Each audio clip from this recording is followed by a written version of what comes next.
Gelado levantou a bola, passou de uma extremidade a outra, sobrou para Ronier, ele puxou para canhota, bateu pro gol, golaço! Gol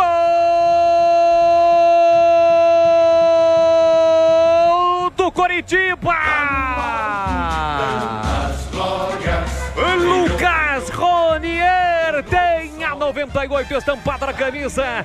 Desde o início do jogo a gente alertava. Ele recebeu na entrada da grande área, puxou a bola para canhota e bateu no ângulo direito de Vladimir, que pulou, mas nada pôde fazer. Aberto o placar, festa da torcida do Coxa.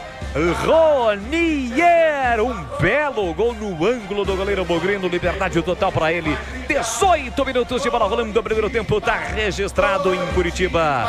Curitiba 1, Ronier, Guarani 0, e o detalhe do gol, Vladimir Catarino. A jogada começou exatamente com o Rodrigo Gelado, né? Tava aqui pelo setor direito do ataque do Curitiba, inverteu a bola lá pro Ronier, que dominou e trouxe para dentro. O Jefferson tava na cobertura, mas não impediu o chute do atacante do Coxa, que acertou o canto alto ali do goleiro da equipe do Guarani. Festa do Ronier, festa do Coxa, 1-0 Curitiba.